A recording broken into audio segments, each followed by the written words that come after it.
Everyone loves the beauty of Machu Picchu, but there are also a lot of mysteries in that city that lay hidden for several hundred years. Here are the top 5 mysteries of Machu Picchu, Peru. Mystery number 1.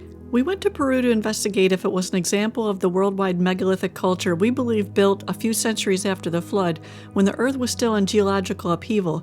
They used huge stones in unusual shapes which made them uniquely resistant to earthquakes, which was important for that time, as opposed to the rectangular ones which just pull apart easily.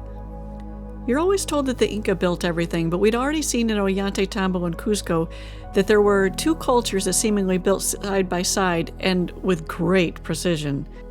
And as you'd expect, we see the same thing at Machu Picchu, these big, beautiful megalithic stones with the smaller stuff. So did the Inca just have 2 different styles that they used? Which makes the most sense to you? You may be wondering like we were, perhaps it just appears to be 2 different styles because of the repair and reconstruction after they found Machu Picchu. So we got some postcards and decided that we would check all over the ruins, but wherever we looked, both the big and small stones were there when they originally found the city.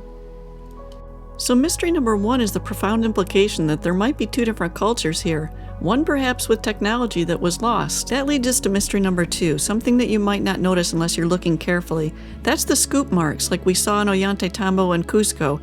They're in multiple places, and it does look like they were softening stone like some of our guides told us.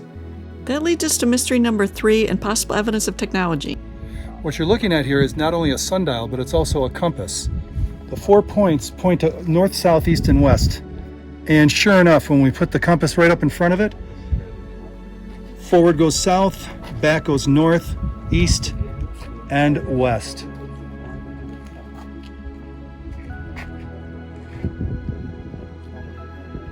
Machu Picchu directly to the north. Mystery number 4 is how tightly fit together these are. You may say, well, I didn't miss that, I saw that. But it's one thing to ooh and ah over these things, but it's another thing entirely to start measuring and really seeing how closely together they had gotten these things. So we're going to take this little gauge, thickness, 9/100ths of a millimeter, and it cannot be inserted between these 2 rocks.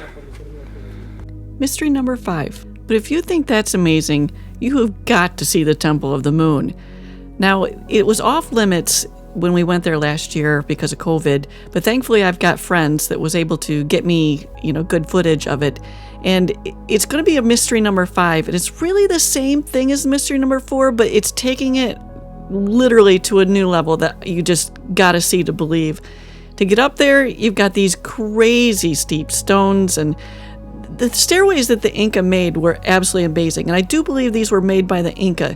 They're small, they're built for small feet, and they seem to correspond to the smaller stuff that was built on top of the megalithic huge stones that you see elsewhere in the ruins. So these ruins are way up on top of Machu Picchu, which towers over Machu Picchu, and as usual, you see the same mixture of, sort of okay with downright amazing. And why I wanted to see this is because I couldn't imagine how they could possibly do this, to butt these things right up to the rock ceiling. Is it a veneer? Is it like that all the way through? Because everywhere you look, you see the same precision fitting together of stones either next to each other or up against the ceiling. Anything that looks like a crack typically is just some moss and that's kind of wedged in there. Otherwise, they're just very precisely cut. But I don't even think cut is the right word.